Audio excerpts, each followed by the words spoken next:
Shelby Oaks is finally here, and here are my honest thoughts. This is debut feature film and passion project for YouTube movie reviewer Chris Stuckmann, who I'd watch occasionally and really enjoyed his videos. And it seems like forever ago that on his YouTube channel he was talking about making his debut feature film.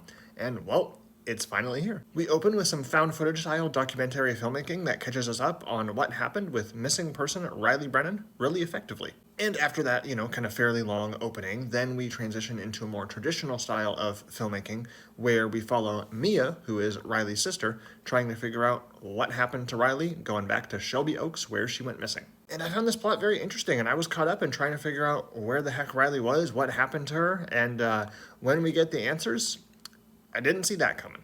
I think the most effective aspect of Shelby Oaks is that it is a fantastic tension building and jump scare vehicle. Several scenes make you want to look away from the screen, and Stuckmann does a really, really good job of building tension and scares, and especially has really good use of lighting and camera movements. And the movie seems to be criticized for relying way too heavily on having it feel like it's a bunch of other horror properties. I mean, I guess there is kind of a long list of movies that you could compare it to, say it's kind of like this, kind of like that, and mashup of a bunch of stuff. But honestly, I don't know. That didn't really bother me. I will say something that did bother me was the use of CGI, and some of it didn't look all that great. I get it, though. It's a low-budget movie, under $5 million, so I can forgive it, but I did notice it, that's for sure.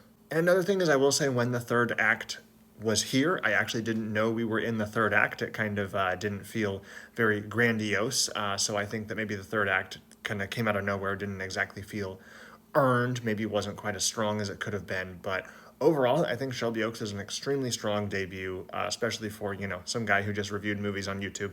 I think that's really cool. I think that this movie is scary, creepy, and it has really good tension, and I personally was invested in where the heck Riley Brennan was, so I really liked Shelby Oaks. Also extremely curious if this is a one-and-done sort of thing for Stuckmann, or if maybe he's the new face in horror on the block. We will see. Shelby Oaks gets a 3.5 out of 5 from me.